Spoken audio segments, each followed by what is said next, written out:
ناظرین، ملحدین کا ماننا ہے کہ یہ پوری کائنات خود بخود ایک اتفاقی حادثے کی وجہ سے وجود میں آئی۔ اس زمین پر زندگی کا آغاز محض ایک اتفاق ہے، لیکن اگر ہم اس زمین پر موجود نظاموں کی بات کریں تو اندازہ ہوتا ہے کہ یہ اتفاق نہیں بلکہ یقیناً اس کے پیچھے کوئی ہستی کار فرما ہے جس نے باقاعدہ اس قسم کے انتظامات کیے ہیں جو حیات کے لیے مفید ثابت ہوں۔ اس سلسلے میں آج ہم سمندر کے نظام سے متعلق بات کریں گے انشاءاللہ۔ جب ہم ارتقائی سائنسدانوں سے پوچھتے ہیں کہ پانی جو زندگی کے لیے انتہائی ضروری ہے وہ صرف ہماری ہی زمین پر اتنی وافر مقدار میں کیوں موجود ہے، تو جواب ملتا ہے کہ یہ ایک اتفاق ہے۔ کیا واقعی یہ ایک اتفاق ہے؟ ذرا اس ویڈیو میں جائزہ لیتے ہیں کہ یہ ایک اتفاق ہے یا اتفاقات کا ایک طویل ترین سلسلہ ہے جو ختم ہی نہیں ہو رہا۔ صرف پانی کے معاملات کا تجزیہ کریں تو اتفاقات کی ایک لائن لگ جاتی ہے۔ کیسے؟ آئیے سمجھتے ہیں۔ اگر آپ سائنس سے سوال پوچھیں کہ زمین پر پانی کیوں ہے تو آپ کو جواب ملے گا کہ چونکہ زندہ رہنے کے لیے پانی ضروری تھا لہٰذا پانی آ گیا۔ کہاں سے؟ یہ ہم نہیں جانتے۔ کیا یہ جواب تسلی بخش ہے؟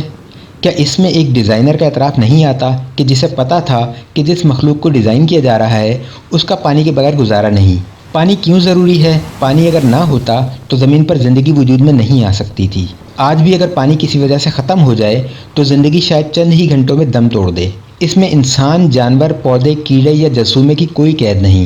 ہر وہ چیز جسے آپ زندہ کہیں وہ پانی کے بغیر مردہ ہو جائے گی۔ مگر کیا پانی کبھی ختم ہو سکتا ہے؟ جی نہیں، پانی کا خاتمہ ممکن نہیں۔ اس کی وجہ یہ ہے کہ ہم پانی کا ایک قطرہ بھی استعمال نہیں کرتے بلکہ اسے بس اپنے جسموں میں سے گزارتے ہیں۔ جس طرح بیرونی جسم کو پانی سے دھونے کو ہم نہانا کہتے ہیں، بالکل وہی کام اندرونی جسم کے لیے ہم پانی پینے کی صورت میں کرتے ہیں۔ پانی کا ایک چھوٹا واٹر سائیکل ہے جسے سب جانتے ہیں۔ سورج کا سمندر پر آگ برسانا، پانی کا بخارات بن کر اڑ جانا، بادل بنانا، ہوا کا بادلوں کو چلانا اور پھر بارش کی شکل میں برس جانا، یہ ایک چھوٹا واٹر سائیکل ہے۔ مگر پانی کا ایک بہت بڑا واٹر سائیکل بھی ہے۔ اس واٹر سائیکل میں تمام زندہ اجسام آ جاتے ہیں۔ تمام اجسام اپنی اپنی ضرورت کے مطابق پانی جذب کرتے ہیں۔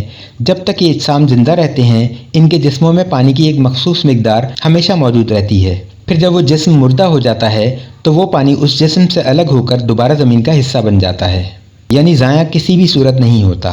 اب اگلا سوال، سمندر کا پانی نمکین کیوں ہے؟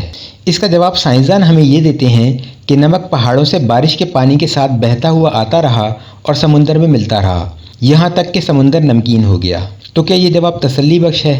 یہ جواب تسلی بخش تو ہے، لیکن اس سے ایک اور سوال جنم لیتا ہے۔ اگر سمندر میں نمک نہ ہوتا تو کیا ہوتا؟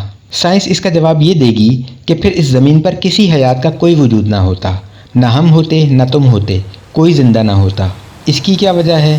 اس کی وجہ یہ ہے کہ میٹھے پانی کا اتنا بڑا ذخیرہ بہت زیادہ عرصے تک محفوظ نہیں رکھا جا سکتا، ورنہ اس میں تعفن پھیل جائے گا جو پوری حیات کے لیے بذات خود ایک خطرہ بن جائے گا۔ اس دنیا میں 36 کروڑ مربع کلومیٹر پر سمندر ہے، یعنی زمین پر ایک حصہ خشکی ہے اور 3 حصے پانی، اور اگر یہ سارا پانی تعفن زدہ ہو جائے تو پوری زمین کو اپنی لپیٹ میں لے لے گا۔ اس جواب کے بعد اب آپ پہلے والا سوال دوبارہ دہرائیں، سمندر کا پانی نمکین کیوں ہے؟ اور جواب یہ ہو کہ نمک پہاڑوں سے بارش کے پانی کے ساتھ بہتا ہوا آتا رہا اور سمندر میں ملتا رہا، یہاں تک کہ سمندر نمکین ہو گیا۔ کیا اب بھی یہ آپ کو محض ایک اتفاق ہی لگتا ہے؟ یعنی اگر تو معاملہ یہ ہے کہ سمندر کے نمکین ہونے سے ہمیں کوئی فرق نہیں پڑتا تو پھر ہماری بلا سے نمک جہاں سے مرضی آ کر سمندر میں شامل ہو جائے۔ مگر اگر ہمیں یہ پتہ چل جائے کہ سمندر میں ملا نمک ہماری زندگی اور موت سے جڑا ہے تو پھر اگلا سوال یقیناً ڈیزائنر کا اٹھے گا۔ وہ کون ہے جو یہ جانتا تھا کہ سمندر لازمی طور پر نمکین ہونا چاہیے؟ اگلا سوال، سمندر میں لہریں کیوں پیدا ہوتی ہیں؟ ہمیں جواب یہ ملتا ہے کہ ہوا کے دباؤ اور چاند کی کشش کی وجہ سے سمندر میں لہریں پیدا ہوتی ہیں۔ کیا یہ جواب تسلی بخش ہے؟ یہ جواب تسلی بخش تو ہے، لیکن پھر اس سے بھی ایک اور سوال پیدا ہوتا ہے، اگر سمندر میں لہریں پیدا نہ ہوتی تو کیا ہوتا؟ جواب وہی ہے، نہ ہم ہوتے نہ تم ہوتے، یہاں کوئی حیات نہ ہوتی۔ اب اس کی کیا وجہ ہے؟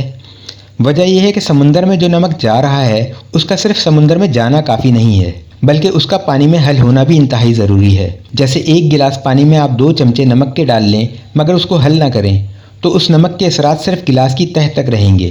بالکل اسی طرح اگر پانی میں لہریں نہ ہوں تو نمک تہہ میں جمع ہوتا رہے گا مگر پانی میں حل نہیں ہوگا اور نتیجہ وہی تعفن۔ تو کیا یہ محض ایک اتفاق ہے کہ سمندر میں لہریں پیدا ہوتی ہیں یا کوئی ہے جو ہر حال میں ہماری زندگی چاہتا ہے؟ اگلا سوال، بارش کیوں ہوتی ہے؟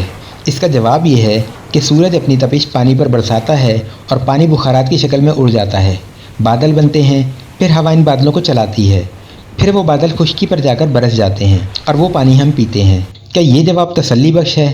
یہ جواب بھی تسلی بخش تو ہے، لیکن اس سے بھی ایک اور سوال پیدا ہوتا ہے۔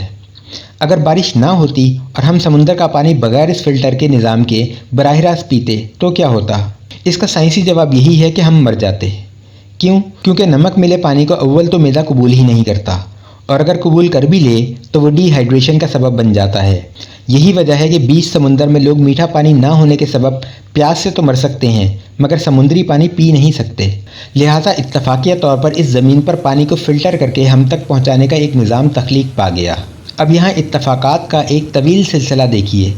ہم پانی کے بغیر زندہ نہیں رہ سکتے اور زمین پر اتفاقیہ طور پر پانی آ گیا۔ پانی کو محفوظ رکھنے کے لیے اس کا نمکین ہونا ضروری تھا، تو اتفاقیہ طور پر نمک پہاڑوں سے مل کر سمندر میں جاتا رہا۔ اس نمک کو پانی میں مکس کرنا ضروری تھا، تو پانی میں اتفاقیہ طور پر نمک کو مکس کرنے کے لیے لہروں کا نظام بھی تخلیق پا گیا۔ پھر اس نمکین پانی کو نمک سے علیحدہ کر کے بادلوں کے راستے شفاف کر کے انسان پر برسا کر اسے پینے کا پانی فراہم کرنا ضروری تھا، تو محض اتفاقیہ طور پر اس کا بھی ایک نظام تشکیل پا گیا۔ کیا آپ ان تمام اتفاقات سے اتفاق کرتے ہیں؟ ناظرین، خدا کا انکار بہت آسان ہے، لیکن خدا کے انکار کے بعد اس کائنات کی وضاحت کرنا ناممکن ہے۔ ناظرین، یہ تھی ہماری آج کی چھوٹی سی ویڈیو اگر پسند آئی ہو تو لائک ضرور کر دیں۔ چینل سبسکرائب نہیں کیا تو سبسکرائب کر لیں تاکہ آپ کو آئندہ بھی ایسی ویڈیوز دیکھنے کو ملتی رہیں۔ اللہ آپ سب کا حامی و ناصر ہو، آمین۔